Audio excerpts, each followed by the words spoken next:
Hier kunnen nog best 2 mensen die zitten. Zijn er nog mensen die zitplek zoeken? Hier zijn nog zeker 2 plekjes.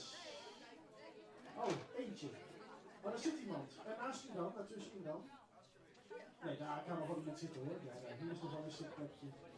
Dus fijn dat u met zoveel bent. Over iets minder dan 5 minuten gaan we beginnen. Dan zetten we het aan.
Dames, welkom. Hallo.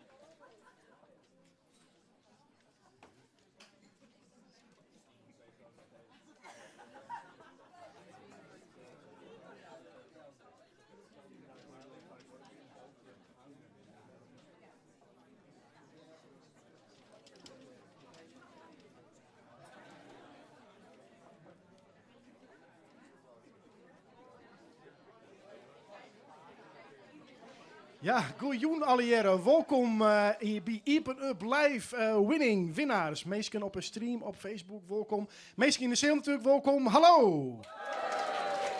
Het is weer afgeladen vol. Mijn naam is Jacco de Boer. Dit is mijn lieftallige collega Marianne Klienstra. Hoi!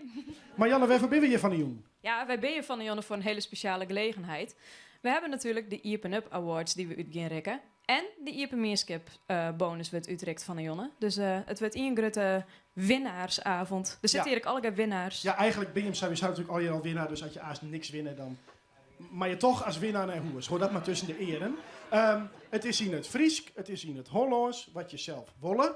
Bent u Hollands en verstaat u geen Fries? Kijk iemand aan die er Fries uitziet. Vraag even, waar gaat dit in godsnaam over? Ja?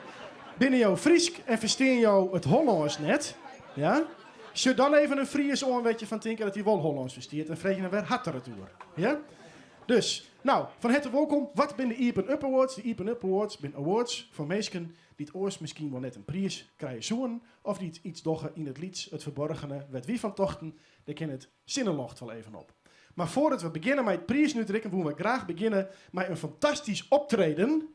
En daarvoor wil ik graag het koor en de slagwerkgroep en de solisten van Talent hier op het podium. Joost, een daverend applaus. Ja, daar komen ze al. Fantastisch. Ja, ja. En ik zou je vertellen, zie haar. Oude maanden had hij in de studio aan het werk geweest met de producer Snoet en Smoel om een plaat te maken, een 2018 lied. En dat had ze fantastisch dien. En we dachten, dat kan natuurlijk net zo wezen dat ze net een keer optreden.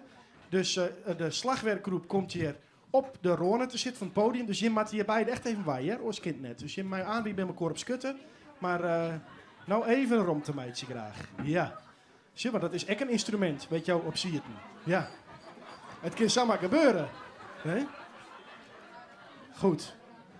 En het mooie is dat dit koor bestaat uit cliënten van Talent, buurtbewoners uit Drachten, het Carré. Dat is een soort centrum van Talent, midden in de Wenwijk. Met ook een heel soort bewoners uit de wijk komen. Lukt het, jongens? Ja. We bouwen het gewoon even mooi op. En Ik heb al jet, ze hebben fantastische avonturen gewoon in de echte studio van Snoet en Smoel, hier in Lauwert. En dit is de première van het verske, voor het eerst live opviert en voor het eerst live op tv. En er wordt een heel soort in klapt. Nou, dus willen we even oefenen, kun je met klappen. Even 1, 2, 3, 4. Nou, fantastisch. U heeft ritmegevoel. Dus ik zou zeggen, klap aas en ik voort even mij. Dat is hartstikke leuk. En gezellig. Nou, het gaat aardig. Eens even Sjen. De groepsleider sjuch ik even aan. Die kan me vertellen wanneer het iedereen daar zit. Ja, dan heb ik toch nog even een vraag. Heel kort. Ja, hoe wie dat om in de studio zo'n plaat op te nemen? Ja, dat is geweldig. Dat is hartstikke mooi. Dat is een hele belevenis voor ons allen. Ja? Maar dat hebben we nog nooit eerder dingen. En spanningen, maar het gaat zijn resultaten opleveren. Dus, ja, zeker. Zeker. En wou ik jou nog even vragen. Was het leuk om met Snoet en Smoel in de studio te werken? Ja, echt wel. Wat was het allerleukste? Ja, het zingen zelf. Het zingen zelf. Ja, want jij bent klassiek zangeres, hè? Ja. Dat gaan we zo ook horen, want hier staat me toch een nachtegaaltje. Jongens, ben je hem er klaar voor? Groepsleider. Nou, ik zou zeggen, start de band. Applaus voor de mensen van Talent.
Ik heb gewoon kippenvel van. Kijk hier, gewoon kippenvel. Woe!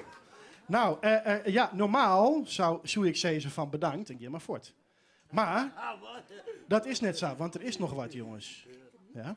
Daarvoor wil ik even Harry van der Molen, tweede Kamerlid van het CDA uit Lauwert. Applaus. Doe ik even vreegje. Ja. Harry, dan woest hun graag nog wat vertellen. En dan krijg je even een microfoon van mij. Ja, Super, Jacco. Nou, ik stier met de regen naar je taart. Dat is net zo fatsoenlijk. Maar eerst stier ik met de regen naar de meesten met de trommels.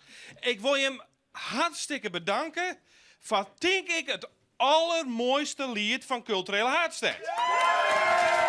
Geweldig. En dan zijn er wel een nachtegaal hier, hè. Maar Master Sjen, ik ga nog nooit zoveel trommels bij elkaar jongen als jere. Ik een applaus voor de mensen die op de instrumenten onder de slag is binnen. En Jim heeft zo'n mooi zong dat ze het zelfs in de Tweede Kamer jet ha. En nou komt het mooi uit dat ik dichtbij ben, dus ik kan hierheen, speciaal voor Jim. Maar ik wil zeggen, ik hoop dat dit net het laatste optreden is dat Jim doet, hè?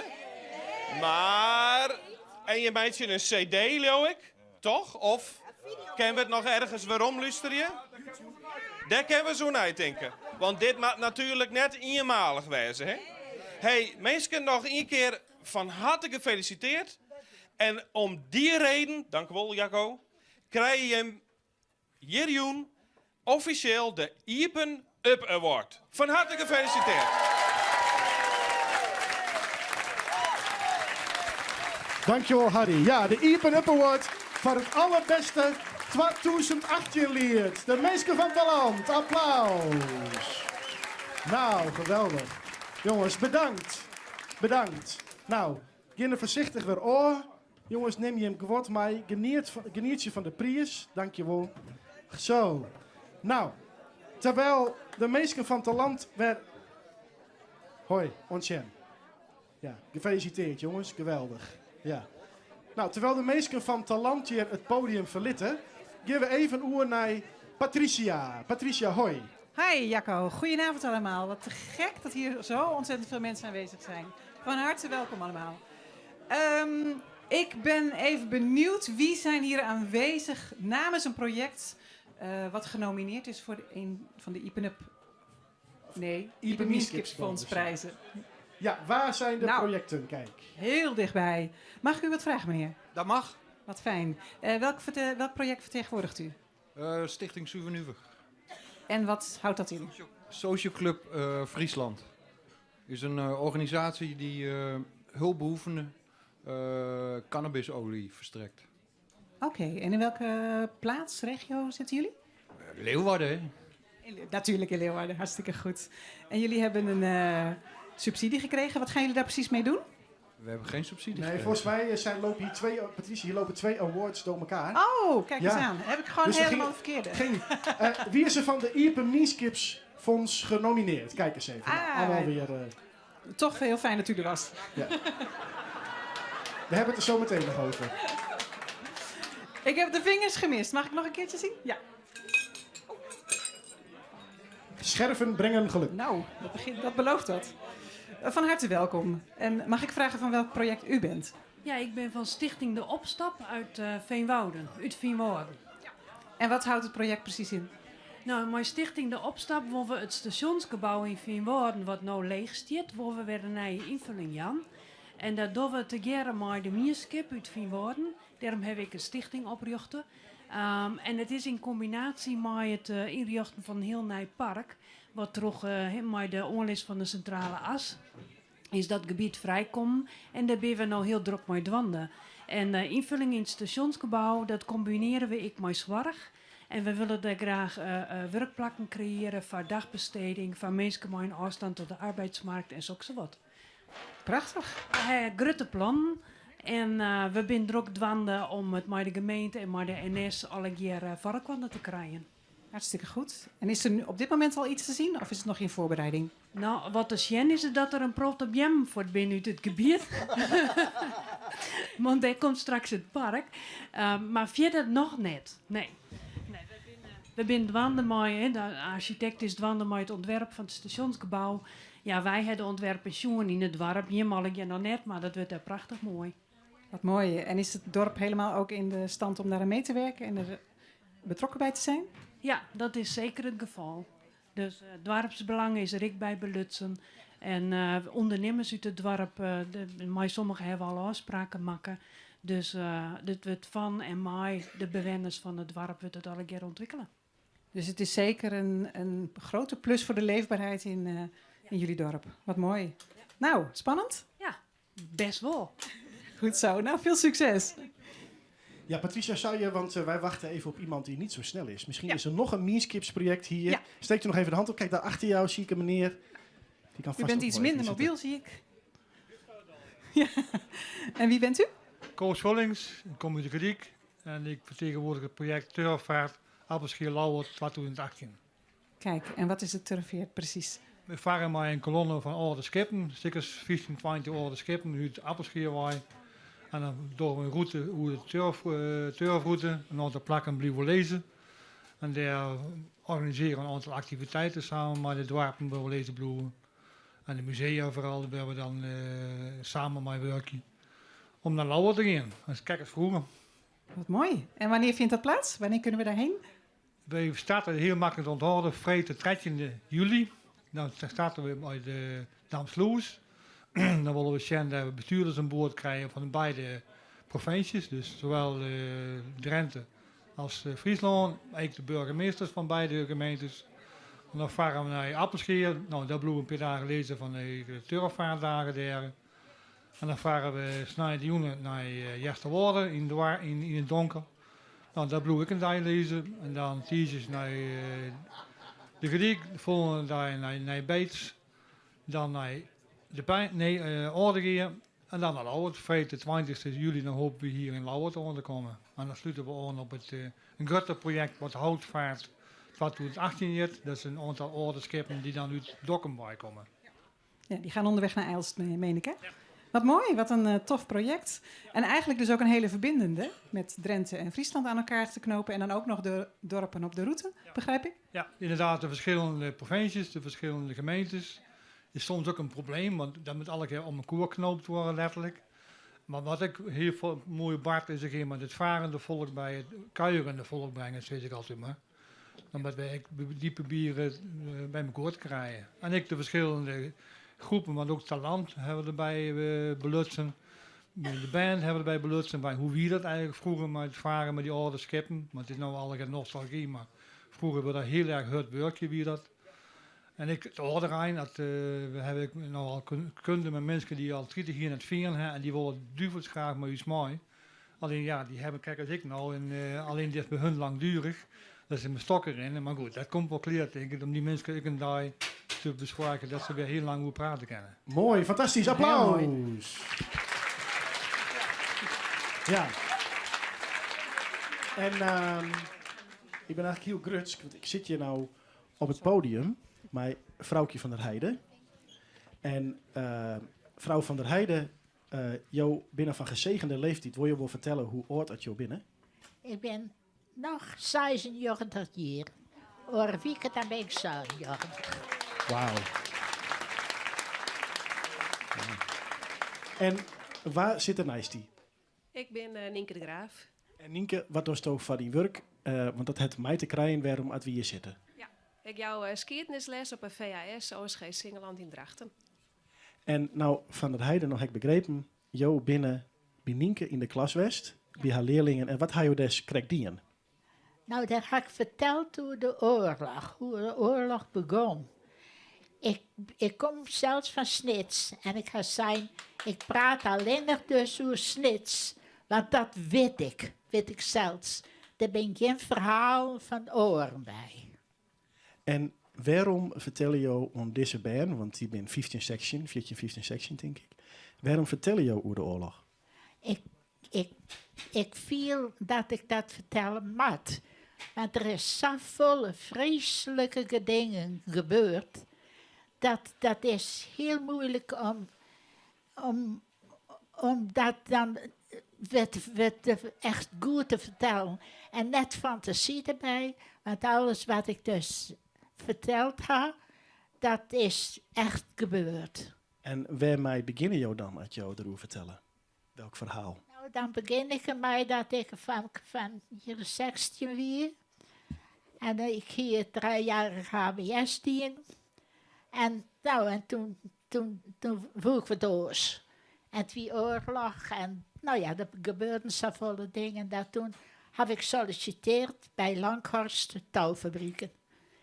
En de eerste wat mijn baas Jimmy zei, ben jou een dochter van Zwarte Piet? Ik zei nee, Zwarte Piet is een oom van mij. Dat wie een broer van ons heid.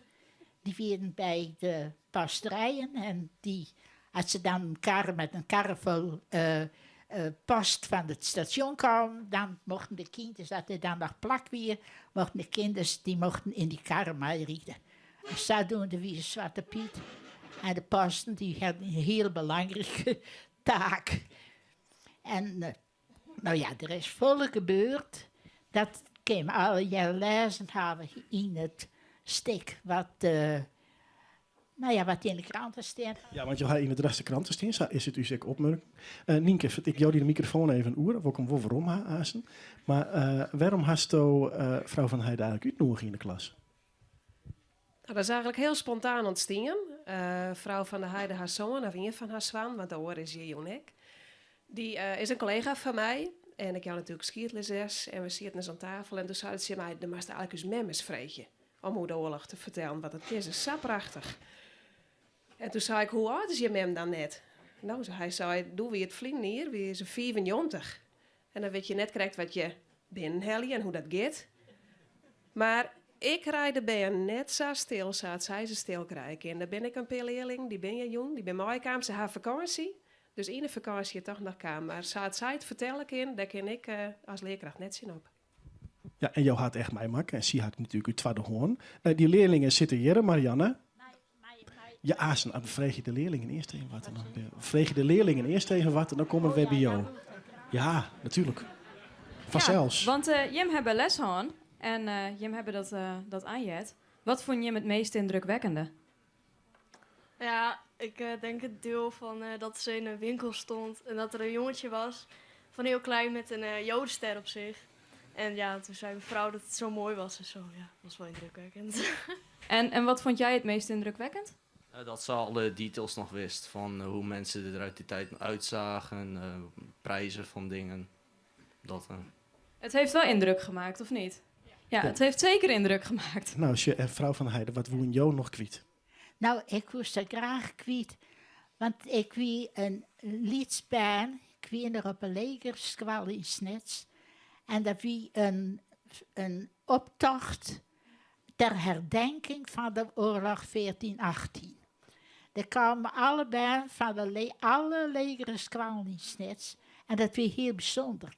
Want er waren christelijke skwalen, katholieke skwalen, de zusterskwalen, weer dan de nonsjes nog lesjoen. En de openbare skwalen. Geen enkele skwalen uitgezonderd. Daar hebben wij met de allebei met lampionnen een tocht maken terug Snits. Als je een beetje bekend bent, dan weet je dat het volle wetter is. De wettertoer is er. En dat wie in de jest, het wie het donker, het wie 11 november. Dat was de herdenkingsdag van de vrede van oorlog 1418. En daar hebben wij een vers gezongen. En dan zou ik ze graag dat laatste versje je vertellen willen. Dat mij. Het is bij van zij staat tolen we hier. Hè? En dat laatste couplet, dat weer zo. Wij, dragers van lichtjes, als zijn we nog klein, wij hopen eens strijders voor vrede te zijn. De vrede brengt heil en geluk over een land en legt tussen volkeren een steeds hechter band. Dus weg met de oorlog en op voor de vrede. Zingt allemaal toch die leus met ons mee. Dit licht in de nacht met zijn vriendelijke schijn, het mogen het beeld van de wereldvrede zijn. Wauw. Fantastisch. Nou hebben we hier nog een gast. Gerrit Wortman, kom erbij. Neem jou hier maar even een plak. Dames en heren, ik zal even uitlezen waar het weer gaat. Gerrit Wortman is de laatste oerlevende van die belutsen wie bij de oerval in 1944 hier in de Blokhuispoort in Lauwert. Is iedereen bekend met dat verhaal? Ja, een geweldloze oerval op de Blokhuispoort werd bij toch het verzet orenverzetrijders bevrijd waren. Daar wie een Jo ik bij. Nou, dit jaar dat vrouw van der Heijden sa op squallen onder band vertelt hoe de oorlog. Ja, wat vinden jullie daarvan? Ja, inderdaad, mijn naam is Gerrit Fokkema. En ik ben inderdaad een van de laatste, ik ben de laatste eigenlijk, van degenen die bevrijd ben. Ik ben een van de bevrijden. En ik ben heel blij dat ik hier Jood ben. Want mevrouw van der Heijden nog nooit van Jet zelfs. Maar ik ben ook rieselijk blij dat zij vertelt. Ik vertel en ik vertel krekker zij, het moet verteld worden. En ik vertel uiteraard, vertel ik uit grote dankbaarheid voor degenen die het ons bevrijd hebben. Die mensen hebben hun leven voor u inzet. En daar ben ik nog steeds dankbaar voor. En ik ben de enige die daar nog over vertellen kan. Mevrouw van der Heijden die vertelt, nou ik jaren aan haar hoe goed als ze vertelt. En ik kan me voorstellen dat de band moest stil binnen. Dat is bij mij trouwens ik zag hier. De eerste keer dat ik vertelde dat we in de Prinsentuin, hier 50 mensen, ik heb eigenlijk nog nooit verteld. En door het bestuur, ik zit in het bestuur van de Stichting Dierdenherdenking. En die vregen of ik even vertellen, of ik mijn verhaal vertellen wil. Nou, dat heb ik even nog nooit denken moeten. Maar ik heb verteld om 50 ben. En de wind moest stil.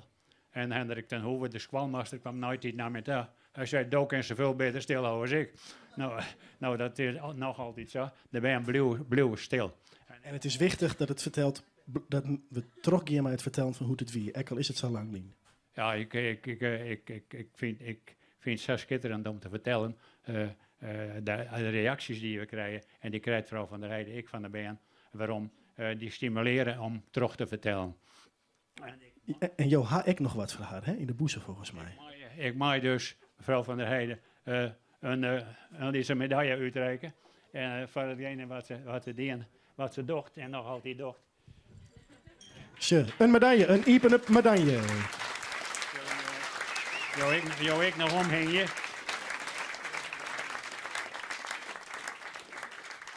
Zeg eens om, de Ipen-up Award voor Vrouwtje van der Heijden. Nienke de lerares, ja, je mij er wel even versteren. Ja. En Gerrit Fokkema. Nou. Ik denk erom. Ja, maar op weer naar de makkelijke stoel. Voorzichtig met trapke. Henk was even zorgen dat de trapke stevig stiert. Ja, bedankt. Nou, nogmaals applaus voor deze meisken. Patricia. Zijn er nog andere genomineerden voor een bonus van het Ipe Mieskipsfonds? Handen omhoog. Ik schuif een beetje door naar achteren, want ik zag hier een groepje dames met hele bijzondere, hoe heet dat, broekpakken? Tuinbroeken? Hoe heet dat ook alweer? Mag ik jullie wat vragen? Kijk, ik doe mij, staat erop. Ja, wat doen mij? Het is namelijk de LV-getocht in Friesland van 1 tot 14 juli. Waarin iedereen wordt uitgedaagd om fossielvrij voor te bewegen. En wij willen dat in Oude-Hasker zo leuk en zo laagdrempelig mogelijk te maken. Dus wij openen een tank- en laadstation, het Hasker Pompke. Waar je blauw diesel kan tanken, waar je elektrische auto's en fietsen kan gebruiken. Om eens te kijken of het werkt om met je fiets naar je werk te gaan in plaats van met de auto. En wij zijn pompbedienders, dus deze outfit is als het ware het is een bemand tankstation, dus je autoruitje wordt schoongemaakt. En je kan een kopje koffie en thee drinken zoals in een station hoort. En wij maken daar een soort gezellige open huiskamer van. Waar mensen natuurlijk ook nog inspireren voor andere duurzame dingen. En zo maken we er 2 weken een mooi feestje van. Wat fantastisch. Ik geloof dat iedereen zich nu al verheugt om bij jullie te komen tanken. Dat kan toch bijna niet anders? En dan trekken jullie dit ook aan? Ja, alle pompbedieners krijgen een pak aan. En we hebben ook elke dag een blied oerke. Dat is dus niet een happy hour dat er heel veel drank is of dat je heel veel korting krijgt. Maar we maken het wel ontzettend leuk. En proberen bekende Friezen en Nederlanders daar te verleiden om pompbediende te zijn. Inmiddels hebben we Foppe de Haan en Henk Gemser, Siep en Pieter Wilkes. En ik heb net uit betrouwbare bron vernomen dat er misschien ook een gedeputeerde komt. Maar dat moet hij misschien zelf nog maar bevestigen. Nou, volgens mij is hij net naar binnen gesneakt hier. Ja. Wat let ons om allemaal naar Oude-Hasker te komen om te tanken. Hartstikke goed, succes allemaal. Applaus voor de dames Super. in de vrolijke tuinbroeken. Ja. Nu heb ik inmiddels, ja, we hoorden er zo net al even over. We doen nog even een stapje naar voren. Dames en heren, Rinus Bijntema. En Rinus, jij bent eerder bij ons te gast geweest. De allereerste Iepen Up. Die ging over Mediwiet, want jij bent een van de mensen van de Social Club. En vertel eens, wat zijn de Social Club en waar zijn die allemaal? Nou, we zitten eigenlijk nu op 8 plekken door heel Nederland heen. En we verstrekken informatie over het gebruik van medicinale cannabisextracten. En dat versturen we met de post naar mensen toe. En hoeveel mensen maken daar inmiddels gebruik van? Nou, ruim 9000 mensen op dit moment helpen wij. En wat voor mensen zijn dat? Wat voor klachten of ziektes of chronische aandoeningen hebben ze, waardoor ze bij jullie terechtkomen? Ja, het zijn heel veel mensen die uitbehandeld zijn bij pijnpolies bijvoorbeeld. Maar ook mensen die slecht slapen of stress hebben en die door middel van de wietolie proberen toch wat rust en verlichting te vinden. En dit is tweeledig dat jullie doen. Het is niet alleen dat jullie de service hebben, dat jullie het aan mensen leveren. Maar er zit nog iets achter, hè? Je hebt echt een doel. Ja, ik zou graag zien dat dit gereguleerd en gelegaliseerd wordt. En dat het door de overheid gewoon bekeken wordt. En ook uitgevoerd gaat worden uiteindelijk. Wij draaien dit project uiteindelijk om het gewoon bekend te maken dat er ook positieve dingen zijn aan cannabis. En dat het niet alleen maar negativiteit is. En wat is er sinds zeg maar, september vorig jaar en nu gebeurd? Hoeveel gebruikers meer of hoeveel meer panden of clubs in het land zijn erbij gekomen sinds bijvoorbeeld vorig jaar september? Nou, vorig jaar september zaten we nog op 4, dus we hebben het aantal ongeveer verdubbeld nu. Ja, het is een hele grote hype aan het worden. We hebben een stijging van ruim 500 mensen in de maand.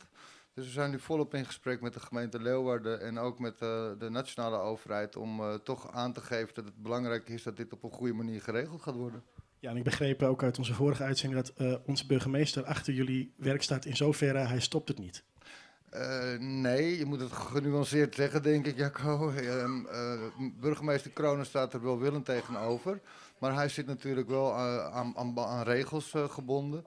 En het is wachten op Den Haag, denk ik. Die moeten de weg vrij gaan maken voor de burgemeester om eventueel een test of een proef te gaan toestaan.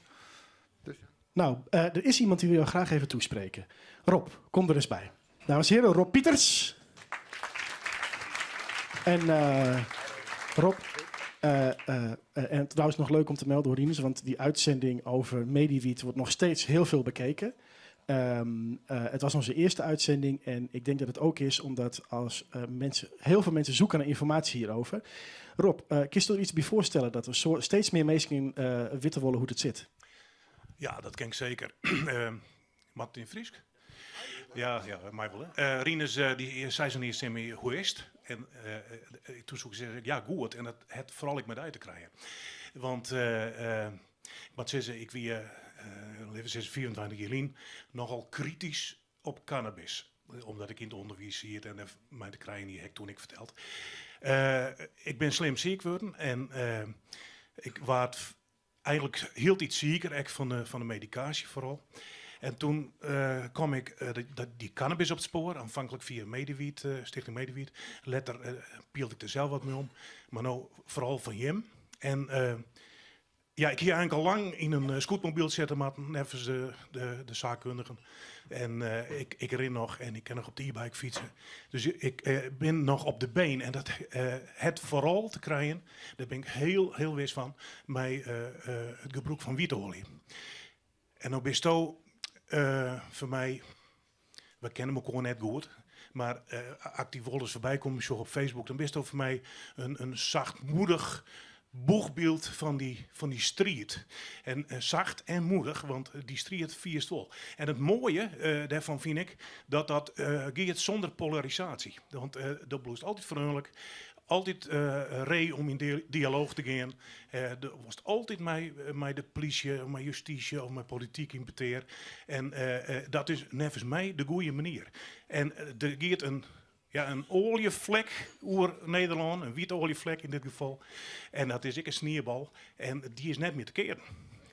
En voor mij is het wichtig natuurlijk dat ik met de volle better trofiel. En als het even Google stopt, 7 uur, dan krijg je een lawine van dit soort reacties door die heen. Maar voor mij is het wichtig dat ik via de wietolie het gevoel had dat ik zelfs weer regie nam had. En dat ik net leun op de specialist die het mij vertelt hoe ik kwam had.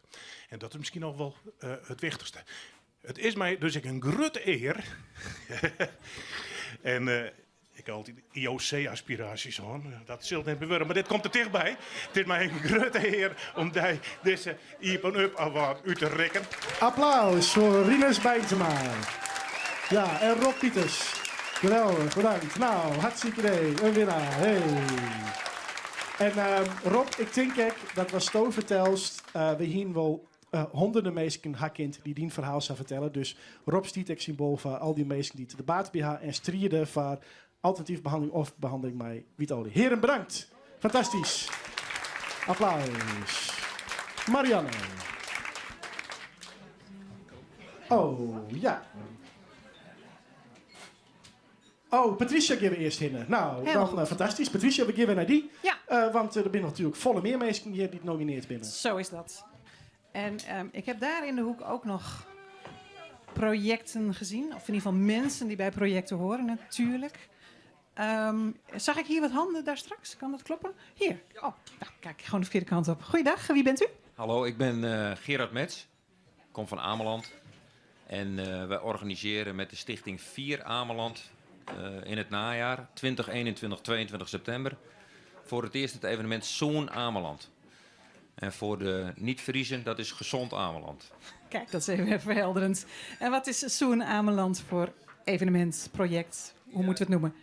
Zoen is een 3-daags evenement met 3 thema's. Voeding, beweging en mentaal welbevinden. En met 3 dagvoorzitters, onder andere ook Foppe de Haan, Bas van der Goor, Olga Commandeur. En die 3 thema's die worden die 3 dagen helemaal uitgewerkt. Daarnaast werken we samen met het lectoraat van Healthy Aging. En hebben we op de zaterdag naast de grote gezondheidsmarkt een forumdiscussie over gezondheid. En we willen eigenlijk toe naar een soort herdefiniëring van gezondheid. Een beetje weg van de diagnostificering van gezondheid. Weg van de normen, weg van de BMI's, weg van de gewichten en de lengtes. En op zoek gaan naar een nieuwe definitie van gezondheid. Dus het past ook wel een beetje in het verlengde van wat we net hebben gehoord, in zekere zin. Absoluut. En er is ook wel heel veel onderzoek naar gedaan dat gezondheid niet zozeer gekoppeld is aan je lifestyle, maar veel meer gekoppeld is aan het aantal relaties of het aantal vrienden. Een passievol leven. Dat is veel belangrijker voor gezondheid, denken wij. En de filosofen waarmee we samenwerken van de School of Life, maar ook het lectoraat van Healthy Aging, die is dat een beetje aan het bekijken. En dat is wel heel leuk, hè? Want er loopt tegelijkertijd een lifestyle-programma van de Bas van der Goor Foundation, wat daar ook eindigt. En dan gaan we proberen, ook samen met de inkopers van de Friesland, om daar een beetje een herdefinitie van gezondheid neer te zetten. En dat allemaal natuurlijk op het gezonde, gastvrije en sportieve Ameland. Inderdaad, ja, wat mooi. Maar we zitten ook goed in de VIP's, hoor ik zo. Dat klinkt goed. Ja, hartstikke mooi. Ja. We gaan naar het podium. Applausje voor het project. Yes, want ik heb hier naast me staan even tijd voor een stukje muziek. Wie heb je naast me staan? Ja, wat was dat nou, een jongen niet sterren? Ja, ik geloof dat ik de man van Down Under naast me staan heb. Eddie Spectacle. Eddie Spectacle. Hey, Eddie, waar kennen wij die van kennen? Van de Spectacles. Waar ik nog van horen denk, toch? Ja, misschien de Hoenekop. Ik wel. Beter bekend hier in de gaten. Ja, beter bekend. Hey, du bist op tour wist, maar net als muzikant. Hey, krijg je het? Want ik krijg jij eens waarom van tour door Europa, maar du wist net als muzikant. Nee, ik ben Rodi. Ja, even de andere kant van het vak, Bashane. Ja, ik ben altijd gewoon bleun, hè. Zou gewoon bleun. Hey, Eddie, wat gaan we van de jaren? Ik wil graag even nummer spelen dat we eigenlijk een idee ooit van onze drummer van de Hoenekop. Want ben ik een boom van een kerel in één keer, hè. Ja, maar ik ben gewoon heel erg lieds, hè? Dat was een idee van onze drummer Bart. Die zei, die is zo'n mooi idee van nummer. Daar ga ik een tekst op maken. Het is Engelstalig. Ik hoop dat je hem dat al een beetje verstaan kan. En dat heet Unwanted. Nou, ik zou zeggen, take it away.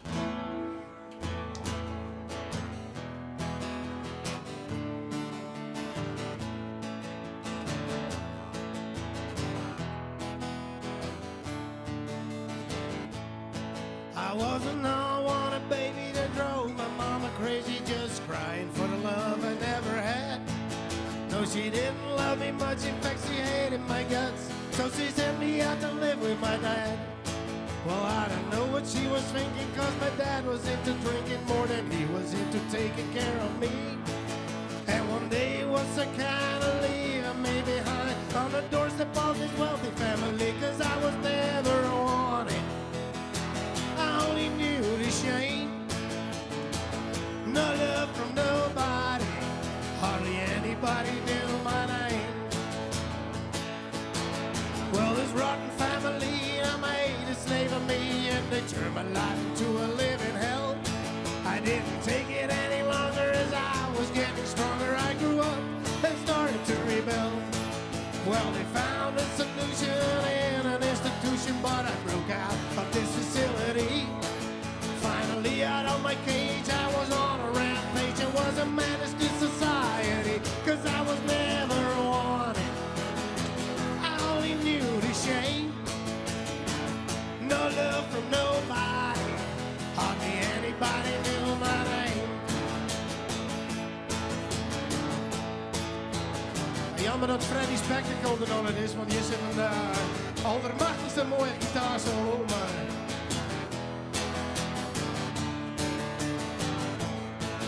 Well, I grew up keen, I was tough and mean, the baddest fucker anybody ever saw. I spent my time freewheeling, fighting and stealing, staying one step ahead of the law. But I was no longer haunted, I was finally wanted, cause the law put a price on my head. They had these posters everywhere with my picture on there, saying wanted, alive or dead, and now I'm finally wanted. And I enjoy the fame, hated by everybody, but everybody knows my name. And now I'm finally wanted, and I enjoy the fame, hated by everybody, but everybody knows my name. Alsjeblieft. Woo! Het is spectacle. Dankjewel, dankjewel. Nou, er komt straks nog waarom, heb ik begrepen. Ja, dat heb ik begrepen. Nou, hartstikke leuk. We krijgen er meer van. Even Shem, wie wil ik nou naar voren hebben? Natasha Benning. Applaus. Waar is Natasha Benning? Yes. Welkom, welkom. Dankjewel. Hartstikke leuk. Van welk project bist u? Van de Fralje van Friesland. En wat houdt het project de Fralje van Friesland precies in? Ja, dat is een heel verhaal, maar wij hebben Fralje van Friesland. Wij zijn bezig met een eregalerij der Friezinnen. En het is een project dat al een tijdje rent.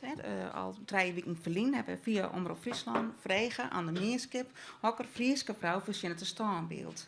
Want wij vinden eigenlijk dat er een heel soort beelden in Friesland, in Nederland, in Lauwert.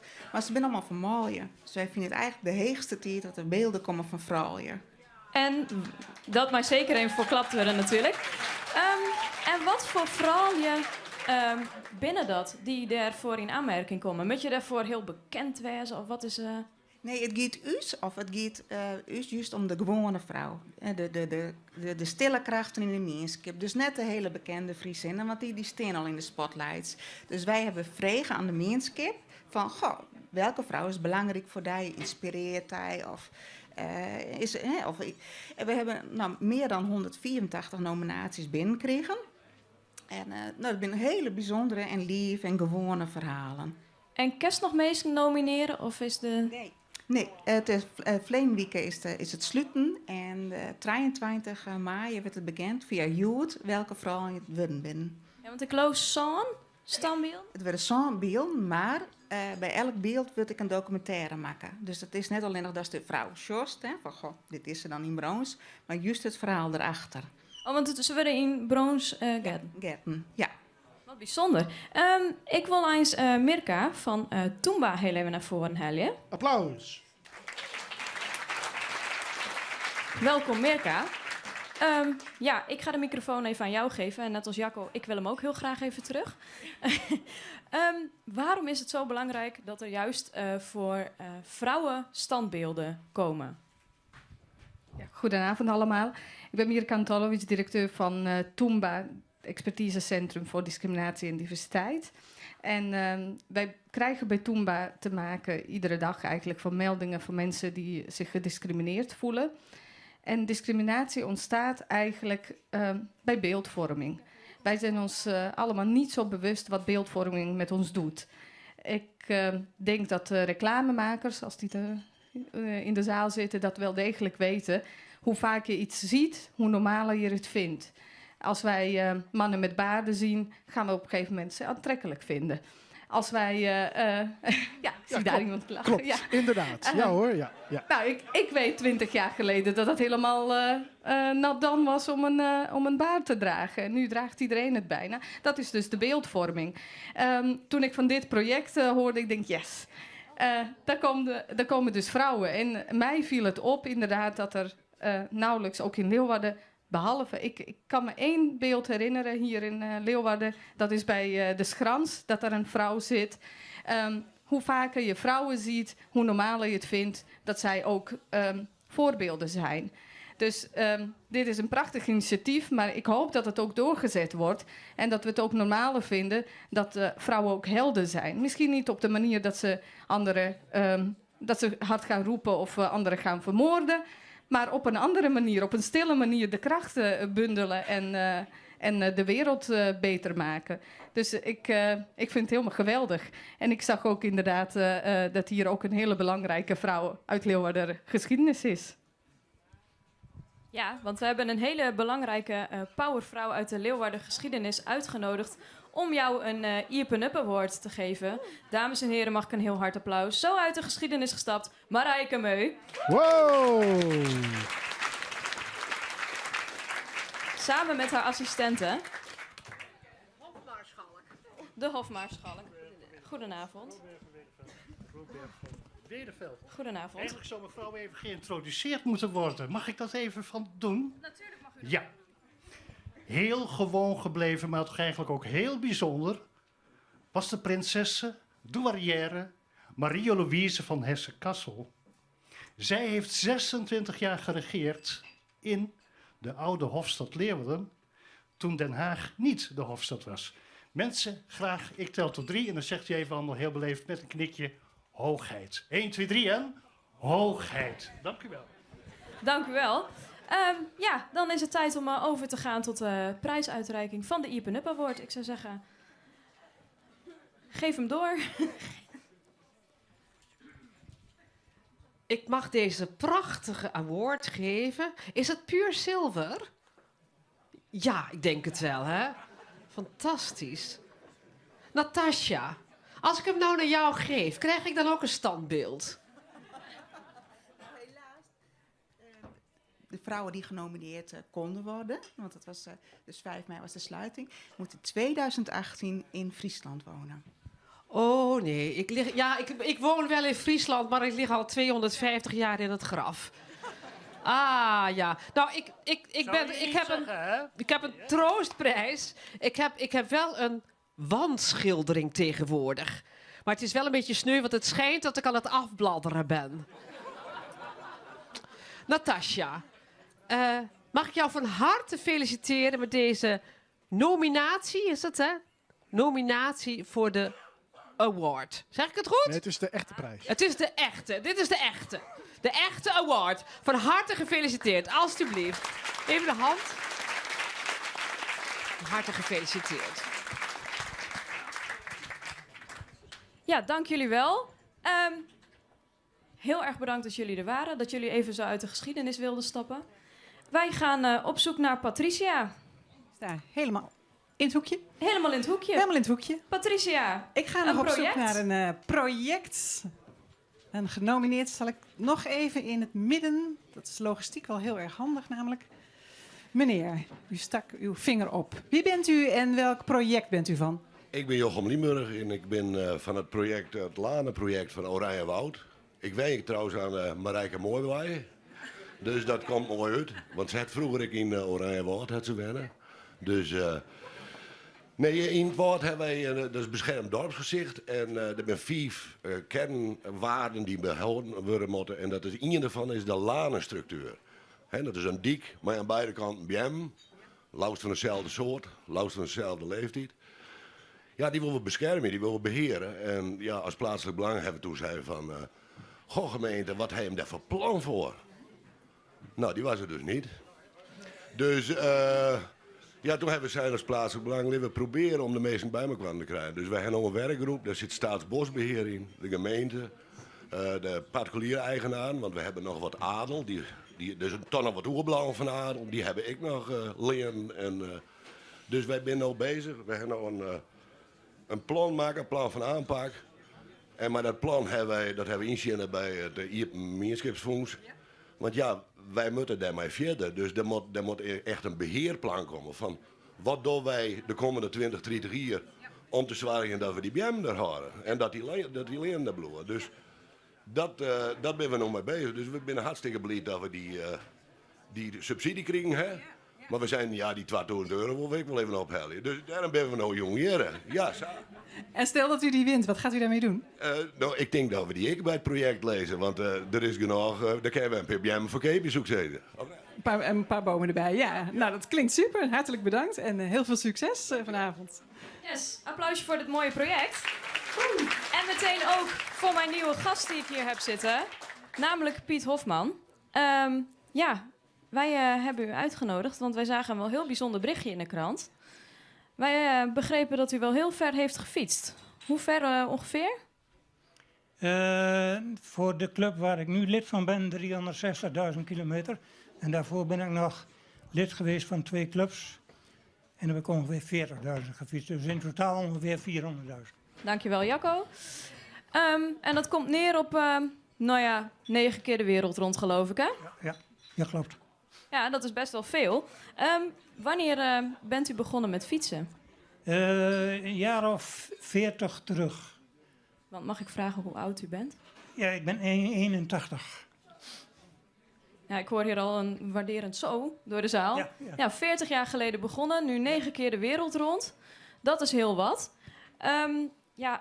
Wat is uw favoriete fietsroute? Dat zijn die diverse routes.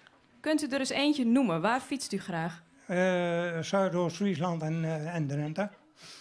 Kop van Drenthe. En heeft u nog een mooie fietswijsheid voor ons? Ja, ga vooral fietsen, want je voelt je er heel erg goed bij. Zo ben ik namelijk ook op de fiets begonnen. Ik zat destijds vaker bij de dokter op de stoel dan op mijn eigen stoel in huis. En zodoende ben ik dus gaan fietsen. En dat bevalt zo dus achter goed. Daar bent u zich veel beter door gaan voelen? Ja. Heel duidelijk. En hoe komt dat dan, dat fietsen zoveel positiviteit oplevert?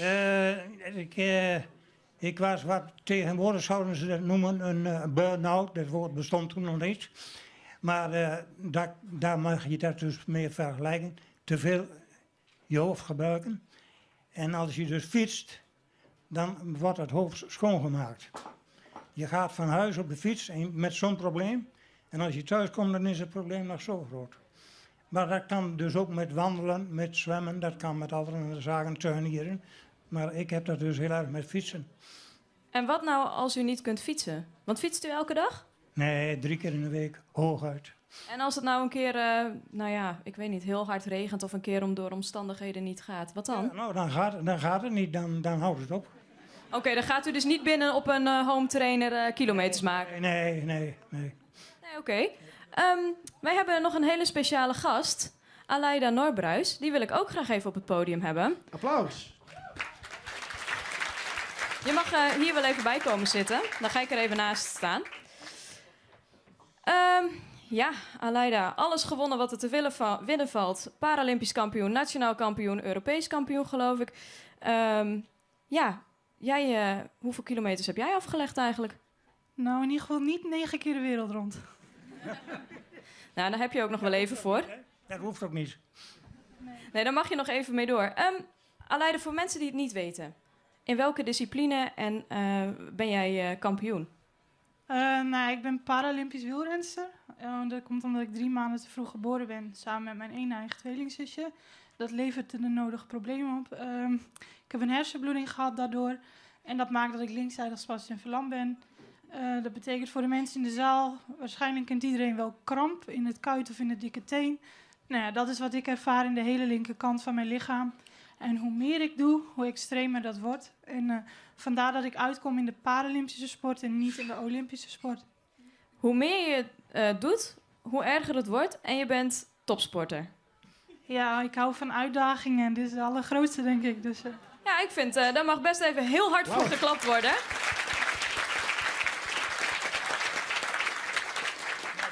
Hey, en Piets prestatie, wat wil je daar nog even over zeggen? Nee, inderdaad, ik ben blij dat we teruggaan naar meneer Hofman. Ik zit hier niet voor mezelf, maar voor hem. Ik vind het echt waanzinnig knap hoeveel en hoe vaak u fietst. Ik heb daar alleen maar heel veel respect en bewondering voor. En ik kan alleen maar de mensen toejuichen wat hij zegt. Daar sluit ik me bij aan.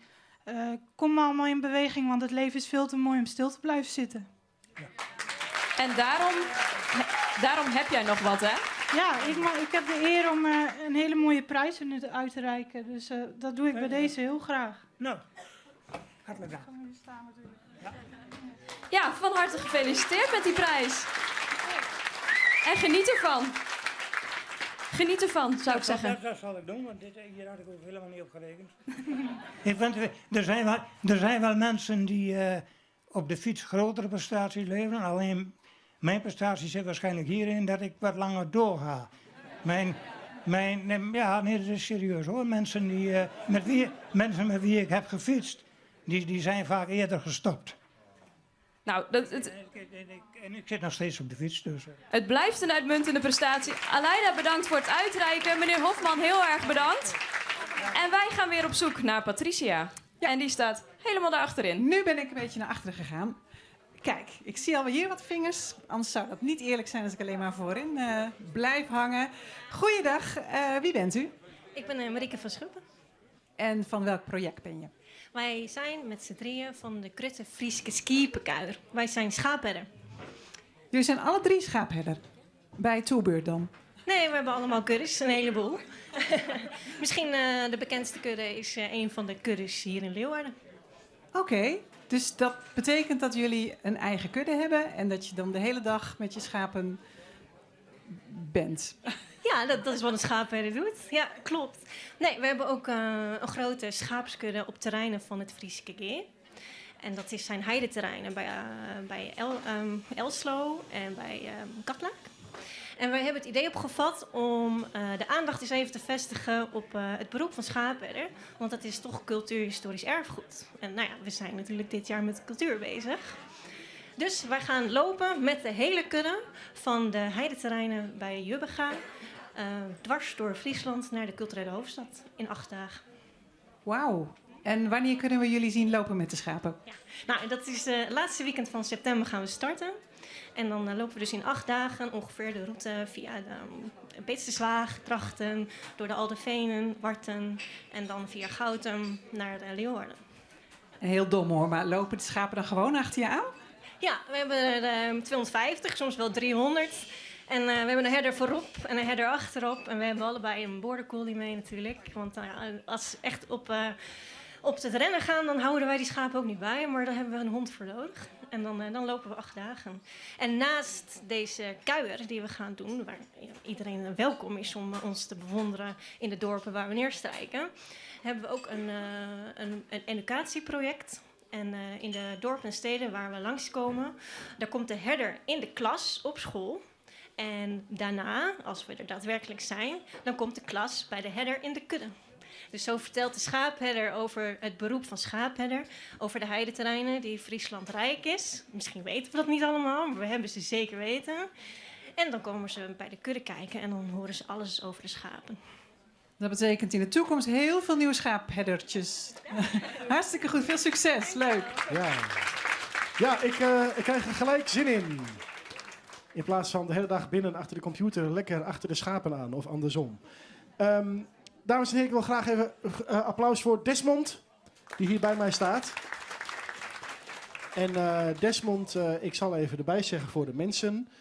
Jij bent autistisch, dus wij hebben dit gesprek goed voorbereid. Ik ben ook bij jou langs geweest thuis. We zeiden 3:30, dus ik stond ook precies 3:30 voor de deur.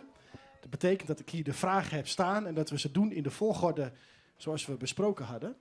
En het bijzondere is, Desmond, daarom hebben we jou ook gevraagd, is want jij bent mantelzorger. En voor wie ben jij mantelzorger? Ik ben voor mijn zusje mantelzorger. En mijn zusje heeft ook autisme en heeft het iets erger dan ik. Ze is ook erg passief. Heeft moeite met van huis komen en activiteiten ondernemen. En ik ondersteun haar daarin om wat meer naar buiten te komen. Nou, dat vinden we geweldig. En ja, wat voor dingen doe je dan met haar zoal?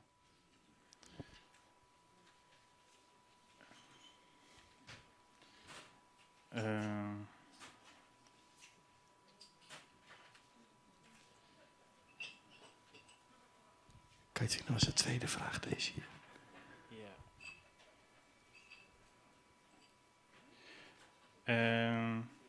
Ik geef haar ook ondersteuning als ze het even niet meer ziet zitten, iets naast heeft gemaakt. Dan luister ik naar haar, zodat zij haar verhaal kan vertellen, begrip kan ervaren en samen zoeken we naar oplossingen. Ja, en nou, jij hebt dus een autistische stoornis. Hoe is het dan voor jou als mantelzorger in vergelijking met mensen die geen autisme hebben om mantelzorger te zijn? Nou, omdat ik autisme heb, heb ik daar ervaring mee. En daarom weet ik ook heel veel daarvan en kan ik mijn zusje daarin begeleiden. Ik heb wat meer levenservaring dan mijn zusje ook. Nou, ga ik even toch een vraag stellen die we niet hadden afgesproken. Maar het is best bijzonder voor iemand die autistisch is, bijvoorbeeld zoals jou, dat je zoveel inlevingsvermogen hebt, hè? Jazeker, ja. En even kijken, heb je nog tips voor andere mensen die mantelzorger zijn? Of misschien wel binnenkort worden? Ja, voor mensen die graag iemand anders willen helpen.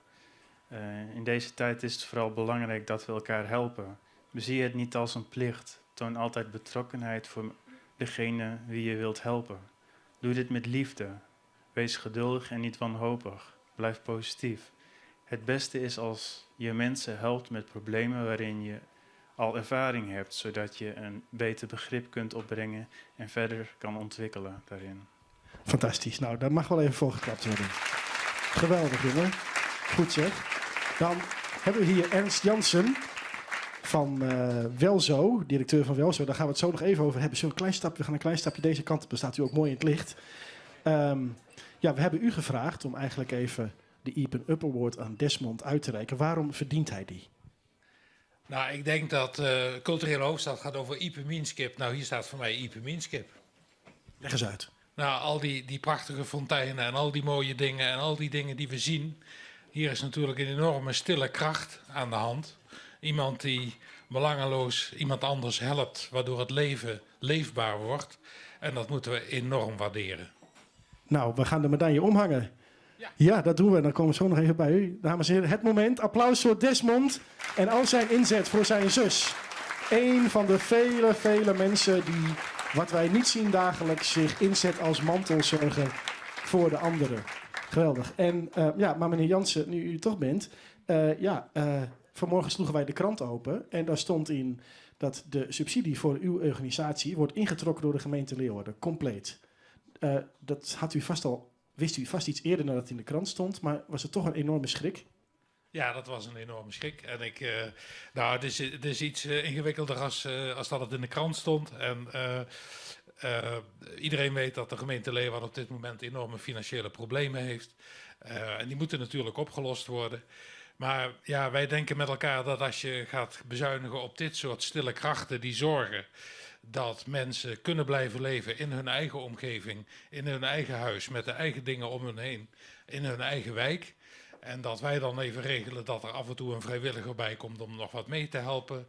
Dat we de mensen bij elkaar verzamelen in mantelzorgcafés om met elkaar te bespreken waar ze tegenaan lopen. En zo elkaar van tips, zoals Desmond dat net ook deed, te voorzien en elkaar te helpen. Dat een veel betere en leefbaardere wereld geeft.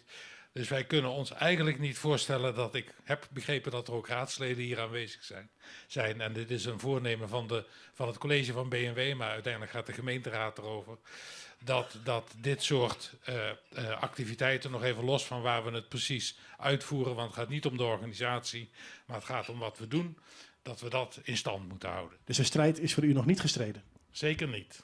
Nou, daar gaan we meer van horen. Ook applaus en veel sterkte dan. Ik hoop niet dat u straks mantelzorg nodig heeft. Desmond, hartelijk bedankt man. Goed gedaan. Te gek. Ja, nou, ik vind het altijd erg indrukwekkend als mensen zo in het stille hun tijd opgeven voor een ander. Ja, echt wel een voorbeeld. Dat zit je wel eens aan het denken. Patricia, where are you? Ik ben nu weer hier. Oh, daar ben je nu. Ja, je Hi. bent echt... Patricia Klomp is altijd overal en nergens. Je treft mij overal. Ja. Nee, ik was nog even onder de indruk van het mooie verhaal van Desmond. Prachtig zeg. Heel goed. Ik wilde nog even een keertje die kant op. Ik hoop dat de camera met mij mee kan hobbelen. Kijk, daar gaat weer een hand omhoog. Dag, hoe is het? Het is best, Patricia. Goed zo, Anje. Wil je even uitleggen welk project jij vertegenwoordigt? Zeker. Ik sta hier net alleen. Ik ga de voorzitter mij bij, hier, Jan de Vries. En wij komen van het project Ljochtstil. En Ljochtstil is een kunst- en cultuurproject in het dorp Jennewoud en Aardenveen. En dat speelt hem al in glazen, turven, in tjerken, in een kokelhuis. Op Iepenbier Romte komt een groot brozen beeld al jel bij de route met gozen die het vliegen. Dus het gaat over identiteit, landschap en kwetsbaarheid. En dat speelt hem al in de maanden juli, augustus en september. En als we daarheen gaan in die maanden, wat kunnen we dan precies beleven? Kun je dat een beetje uitleggen?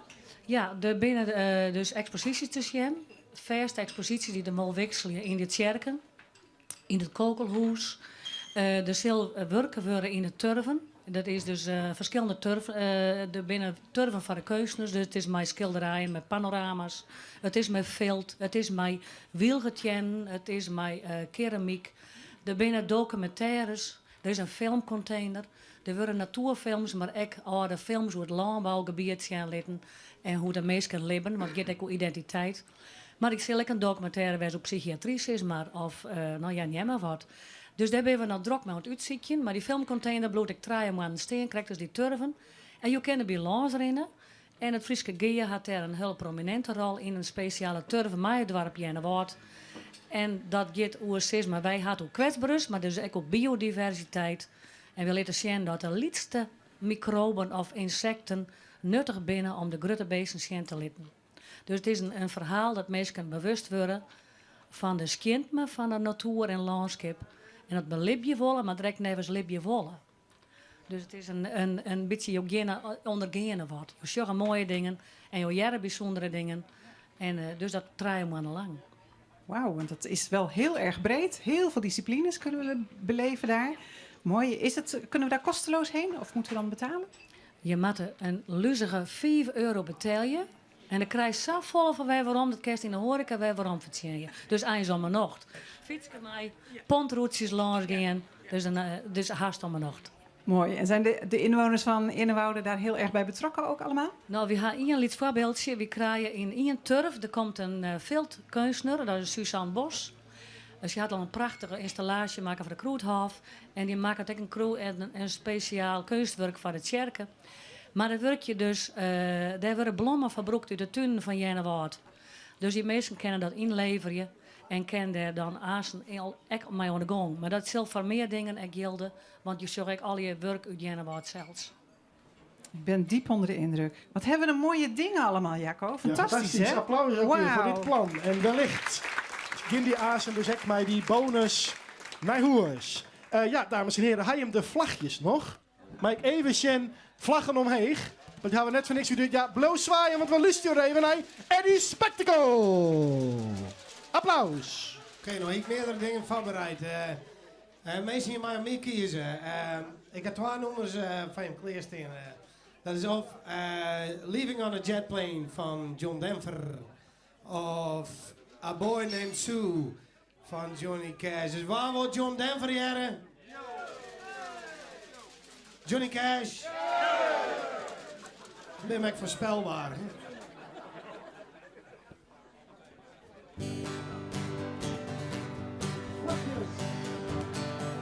Vlagjes. Wat zeg ik? Zet hem te snel in. Well, my daddy left home when I was free, and he didn't leave much for Ma and me. Just this old guitar and an empty bottle of booze. No, I don't blame him, cause he run and hit, but the meanest damn thing that he ever did was before he left, he went and named me Sue. Well, they must have thought that it was quite a joke, and I got a lot of laughs from lots of folks. Seems I had to fight my whole life through. Some girl would giggle and I'd turn red. Some guy would laugh and I'd bust his head. I tell you, life ain't easy for a boy named Sue. So I grew up quick and I grew up mean, and my fist got hard and my whiz got keen, and I roamed from town to town to hide my shame. But I make me a vow to the moons and stars that I says the all hunky tongues and bars and kill that man who gave me that awful name. Well, it was Gatlinburg in mid-July, and I just hit town and my throat went dry, and I thought I'd stop to have myself a brew. On an old saloon on a street of mud, there at the table dealing stud, sat that dirty mangy dog that named me Sue. Well, I knew that Snakes was my own sweet dad from a worn-out picture that my mother had, and I knew that scar on his cheek and his evil eyes. He was big and thin and gray and old, and I looked at him and my blood ran cold, and I said, "My name is Sue, how do you do? Now you're gonna die." Yeah, that's what I told him. So I hit him hard right between the eyes, and he went down, but to my surprise, coming with a knife and cut up a piece of my ear. So I busted a chair right across his teeth, and we went through the walls and into the streets, kicking him and gushing the blood and the mud and the beer. I tell you, I fought tough for a man, but I really can't remember when. He kicked like a mule and he bit like a crocodile. I heard him laugh and then I heard him curse, and he went for his gun, but I pulled my purse, and he stood there looking at me, and I saw him smile. He said, "Son, this world is rough, and if a man wants to make it, he's got to be tough." And I knew I wouldn't be there to help you along. So I gave you the name and I said goodbye. I knew you had to get tough or die, and it's that name to help to make you strong. Now you just put up one hell of a fight, and I know you hate me. You got the right to kill me now, and I won't blame you if you do. But you ought to thank me just before I die for the gravel in the guts and the spit in the eye, 'cause I'm that son of a bitch who named you Sue. So what could I do? What could I do? I got all choked up and I threw down my gun, and I called him a pa and he called me a son, and I come away with a different point of view. And I think about him every now and then, every time I try, every time I win, and if I ever have a son, I think I'm gonna call him Baby of Goodman, but any damn thing but Sue. Thank you. Eddie Spectacle, bedankt. Goeie reis naar Hoers, Eddie Spectacle. En bedankt. En die John Denver, die horen we nog te goede. Marianne. Yes. Ik wil graag Marta Ament en Yvonne Slof op het podium hebben. En daar wordt heel hut voor klapt, Jerk. Op een specifieke tafel. Dames, ik kom even tussen je in staan. Dat vind ik mooi. Qua kleur en zo vind ik wel mooi. Goed. Marta, ik begin even met jou. Doen we dit in het Nederlands of in het Fries? In het Nederlands graag. Oké, dan begin ik bij jou. Ja, jij bent begonnen met voetballen. Wanneer? Op mijn 43ste. Zo, in navolging van je zoons, hè? Dat klopt. Ja, ik heb 2 zoons, die zijn hier ook. En die voetballen allebei al een aantal jaren bij Frisia. En een paar jaar geleden was het omstreeks deze tijd, de afsluiting van het seizoen. En had iemand bedacht, ouders kunnen tegen de kinderen voetballen. Het was ontzettend leuk. Dus ik was zo ontzettend enthousiast dat ik dacht van ja, ik wil ook op voetbal. En dat maakt toch helemaal niet uit dat je al 43 bent. Ik bedoel, ik vind het gewoon leuk om te voetballen. En toen heb jij iets gedaan? Toen heb ik gevraagd of we een oude vrouwenteam konden oprichten. Nou ja, oude vrouwenteam. hoe oud moet je maximaal zijn om erbij te mogen? Nou, je moet minimaal 30 zijn.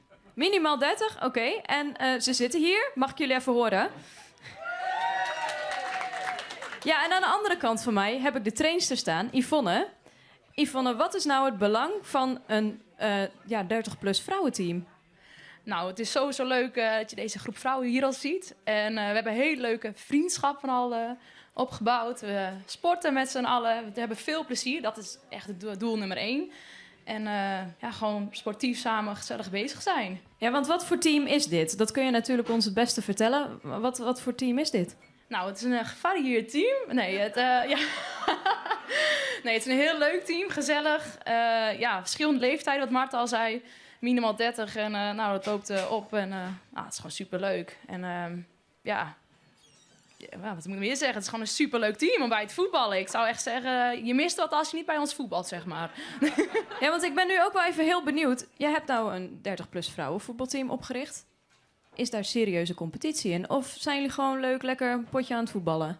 Nou, in eerste instantie was het de bedoeling om op zondagavond 7 uur te gaan trainen. Omdat wij dan thuis wel makkelijk gemist kunnen worden. En we dachten, laten we het gewoon 10 keer proberen. En een soort van pilot. En dan misschien is het dan ook wel leuk genoeg geweest. Maar ik geloof na de tweede of derde keer had bijna iedereen al zoiets van... nee, dit is veel te leuk. En toen bleek inderdaad dat er ook een 30-plus competitie is. Dus wij doen ook mee aan de competitie. En dan spelen wij tegen vrouwen die ook 30 jaar of ouder zijn. En hoe gaat het met de competitie? Nou, we zijn heel goed begonnen de eerste paar jaren. We werden meteen kampioen. En de tegenstanders worden ook steeds lastiger. Maar we gaan er wel altijd voor. En het eerste doel is plezier en presteren. Dat gaan we altijd ook voor natuurlijk. Met gestrekt been erin? Ja, nou, dat zeg ik stiekem altijd, maar nee. Maar eigenlijk niet. Ik wil eigenlijk vrouwtje Hofma ook nog even heel graag naar voren hebben. Applaus. Waar zit vrouwtje? Ah, daar is ze al. Vrouwtje, kom, we gaan even een stukje die kant op, even richting licht. Dat doen we even heel charmant op deze manier. Vrouwtje, wat vind jij van dit initiatief? En ik ga je de microfoon eventjes geven. Ik wil hem zo meteen wel heel graag weer terug.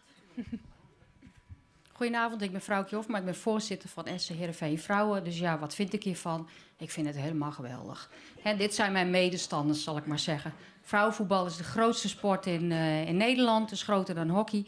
Nou, en hier staan gewoon 2 stoere dames die het initiatief hebben genomen om in de vereniging, denk ik zelf, een afdeling op te richten. En daar hebben we gewoon veel te weinig van. Want we hebben allemaal mannen langs de kant. We hebben mannen als scheidsrechter, we hebben mannen als bestuurslid. En we hebben mannen in de technische commissie. En dan zeggen die mannen, ach ja, die vrouwen, hè? Dus die komen vaak onderaan. En vaak hebben we dan ook nog geen kleedkamer. Moeten we douchen in de scheidsrechterskamer. En dan moeten we ook nog knokken omdat we een veld willen hebben. En dan willen we ook nog in de competitie. En oh jee, zoiets ongeveer? Ja, nou precies, dat hoor ik overal. En bij een betaalde voetbalclub is dat niet heel veel anders. We hebben iets meer faciliteiten, maar we moeten ook heel hard werken om... hoe zal ik dat nou eens positief zeggen? Om voor vol te worden aangezien. Dus ik wil jullie feliciteren en niet opgeven. Gewoon doorzetten, zoveel mogelijk vrouwen erbij proberen te krijgen. Meer meisjesteams. En zorg alsjeblieft dat je een vrouw in de commissie krijgt. En een vrouw in het hoofdbestuur. En vrouwen langs de kant. Want weet je, er is heel weinig voor nodig. Die kinderen die zijn nog vaak nog heel jong, de meisjes. En je hoeft helemaal niet te weten wat buitenspel is als ze 7, 8, 9 of 10 jaar oud zijn. Ga langs de kant staan. Laat niet alleen een vader daar dingen roepen, maar zelf kan je ook wel roepen naar voren. Hè? Veel meer is er niet voor nodig.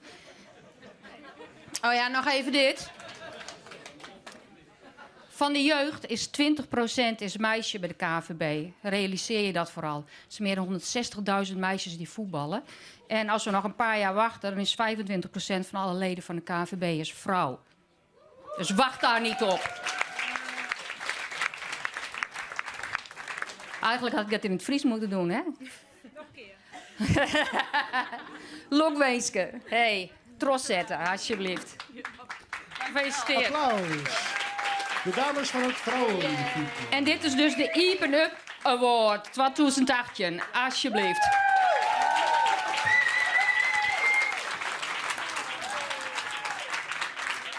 Patricia. Daar zijn we weer. Ik denk dat ik me ook ga aanmelden. Wat een enthousiasme. Leuk. Mag ik nog één keer, ik sta nu heel centraal, nog wat handen zien die nog heel graag iets willen vertellen? Loop ik die kant op. Weer achterin. Eerlijk verdeeld volgens mij. Ja. Patricia, de cameraman loopt achter jou aan. Ja, Laat ik die zal mensen niet die zo- achterin zitten ook even een paar stappen naar voren doen. Ja. Kom maar een stukje deze kant op als je wil. Kun je een beetje deze kant op komen? Heel fijn. Ja, dat is, snap ik, heel belangrijk. Kun je vertellen wie je bent en van welk project je bent? Ik ben Irene. Wij zijn van het Friesk Face and Body Art Festival. Dat wordt 23 en 24 juni in Marm gehouden. En het is een kunstfeest voor groot en klein. 2 dagen. Wauw. En dan hoor ik het woord face and body in die titel. Kun je daar iets over vertellen? Wat is het? Nou, we hebben bewust voor een Engelse titel gekozen, ook omdat er internationale artiesten komen. En het is dus face and body art. Dus het is gezicht- en lichaamskunst in de breedste zin van het woord. Dus het kan bodypainting zijn, het kan iets met haar zijn, het kan iets met nagels zijn. Tattoos, piercings, make-up, special make-up, wonden of transformaties. Je kunt het zo gek niet bedenken. En ook bodypainting dus is een groot deel daarvan. Daar heb je heel veel verschillende facetten van het bodypainting. Daar houden we een kunstfeest voor. Het is voor groot en klein, ook voor kinderen. Wat ga je met de kinderen doen dan? Of gezichtjes schilderen? Onder andere, ja, kinderen vinden sminken altijd heel erg leuk. En het sminken van vroeger is niet meer wat het nu is. Daar willen wij mensen ook bewust van maken. En voor kinderen vinden het vaak heel erg leuk om ook zelf te doen. Op hun armen of op broertjes of zusjes. Dus dat kunnen ze ook gaan doen. We hebben dus zaterdags een workshopdag. En dat is dus voor kinderen, maar ook voor volwassenen. En dat zijn hele brede workshops. En op zondag is het een festivaldag. En hebben we allemaal verschillende activiteiten. En ook eten en drinken erbij. En allemaal creatieve aanschuifworkshops of kleine cursusjes. Dingen kun je bekijken, levende standbeelden. Je kunt het gek niet bedenken. Dat klinkt waanzinnig leuk. En kunnen mensen daar gewoon heen of moet je je aanmelden? Ja, voor de zaterdags kun je online tickets kopen vooraf. En voor de zondags kost het €3 entree. En dan kun je verder allemaal gratis overal meedoen. Dus je kunt bijvoorbeeld even gaan airbrushen als je dat leuk vindt. Of je kunt even proberen te sminken. We hebben een UV-light, dus dat geeft alles licht. Kun je ook gaan bodypainten op jezelf, even hoe dat werkt. Of bijvoorbeeld even op je man. Kan allemaal. Leuk. Ja. Fantastisch. Dus nog één keer, waar moeten we zijn en wanneer? In Marm, 23 en 24 juni. Hartstikke goed. Veel succes. Dankjewel. Applaus, ja. Nou, dat wie eigenlijk het laatste rondje wat we dienen haar om te vreten van waar is je nomineerd van Ieper Meeskips bonus, Up je Meeskips fonds bonus. Dit ging over bodypainting. Zullen wij te jaren te bodypainten, Johannes Kramer? Waarom net? Nou, inderdaad. Dan doe toe me en dan doe ik die. Ja. Dames en heren, dit is Johannes Kramer, deputaire van de provincie. Elke dag van u in het spier.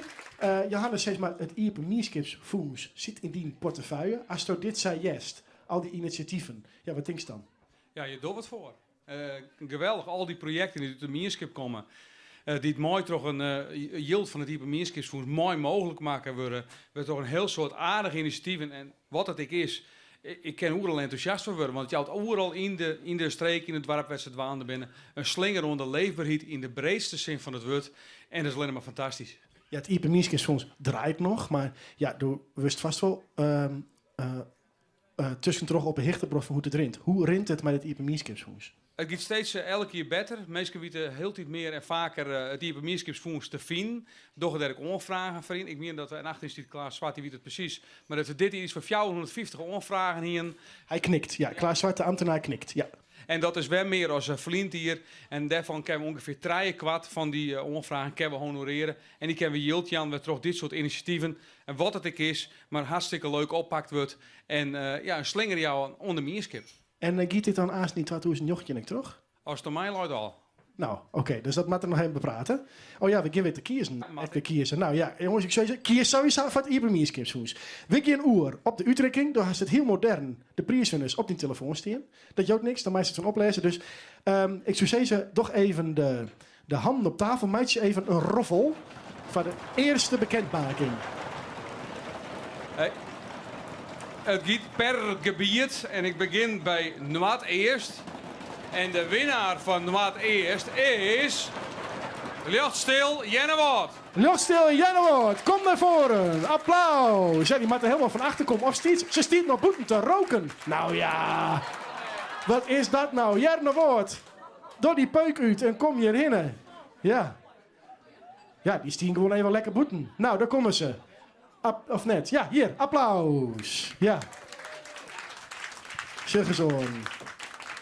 Nou, hoe is het mogelijk? Ja, hier is de check. Johannes, was toen de check Oerlangje en de blommen.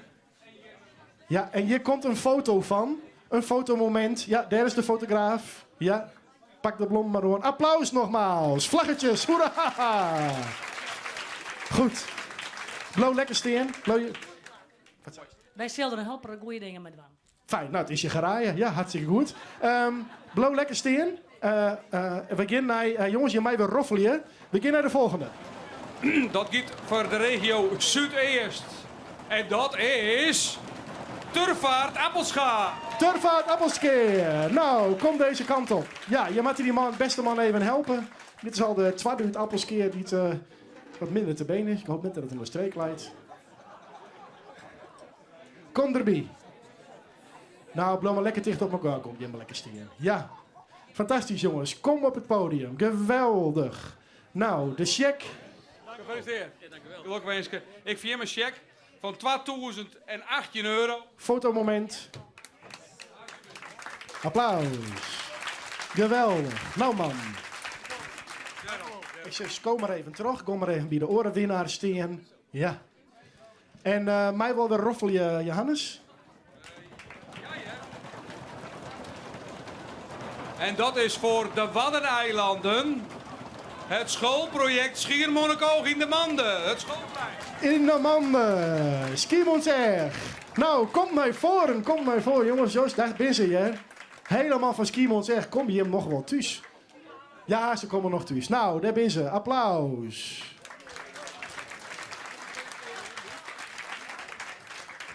Zeg eens, jongen. En de check is onderwijs. En de blommen. Nou, even nog een mooi fotomoment voor de fotograaf. Zeg eens even. Daar. Applaus. Ja, ja. Nou. Volgens mij ben we er nog net. Er komt nog meer. Ja, mij weer roffel je. Dat is voor de regio Noordwest. De winnaar, Feest voor Doven. Feest voor Doven. Ah, Sjuggezoon. Daar hebben we. Van Feest voor Doven. Jeroen Dijkstra. Applaus. Een prijs. Geweldig. Nou, kom maar even een beetje deze kant op, heren. Van het fotomoment. Ja. Nou, zeg eens even. Daar is bij onze Sanne de foto. Applaus nogmaals. Feest voor Doven. Geweldig. En dan... Oh ja, Roffel. Voor de regio Zuidwest. Het Haske. Het Haske? Ja, ik weet even net hoe het heet, maar het is... Ja, ik hou de spanning er even in. Betrokken in. Mijn iPhone weegt het. Noordwest, Zuidwest. Het Haske Pomke. Het Haske Pomke, daar zijn ze de dames in de tuinbroeken. Hartstikke idee, naar voren, deze kant op. Sander?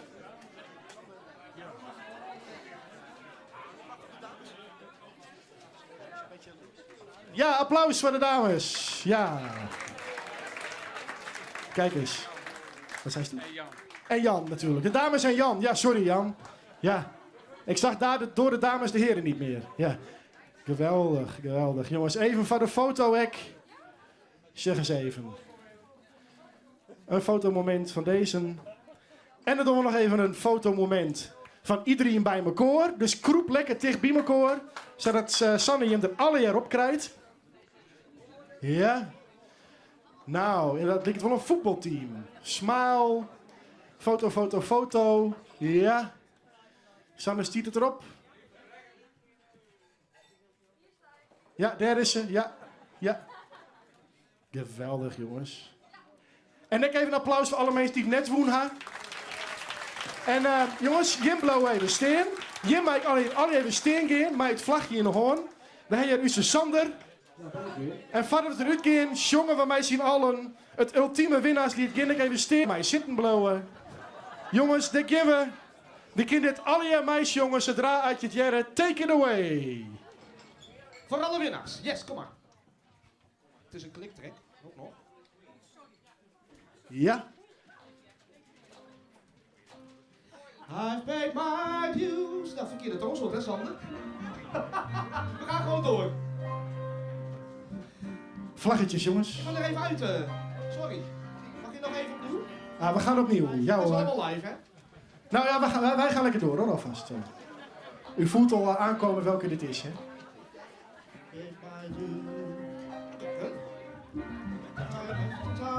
Ja, dat is hem. Ja. Sorry.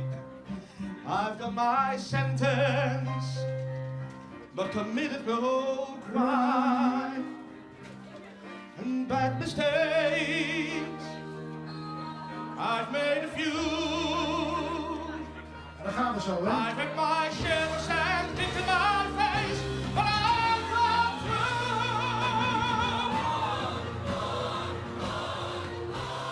We are the champions, my friends. We'll keep on fighting till the end.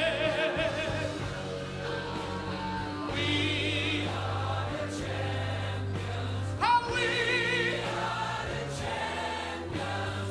No time for losers, 'cause we are the champions of the world.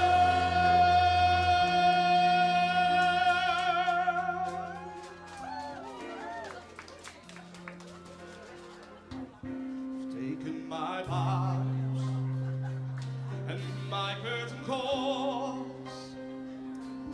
You brought me fame and fortune and everything that goes it on. I thank you all, but it's been no bed of roses, no pleasant cruise.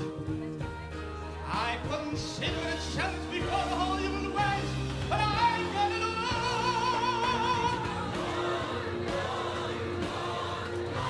And we are the champions, my friends.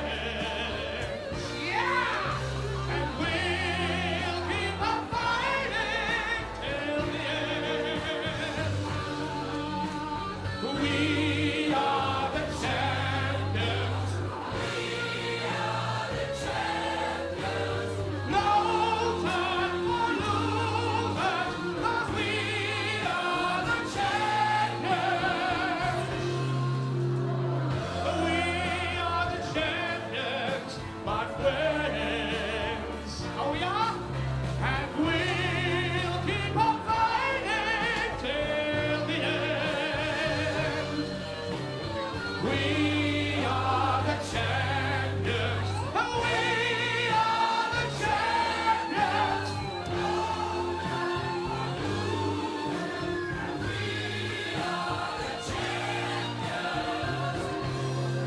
All the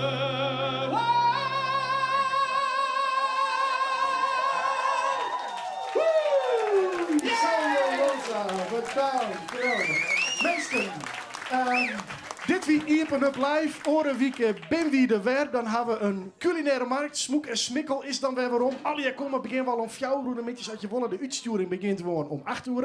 En heb ik nog een heugelijke mededeling. Namens de provincie is de bar een uur lang Iepen. Dus heb je nog wat te drinken en daar ben ik nog hapjes en weet ik al je wat. Dus drink ik zelf nog wat en we luisteren nog even naar Rick Klap, onze DJ. En dankjewel.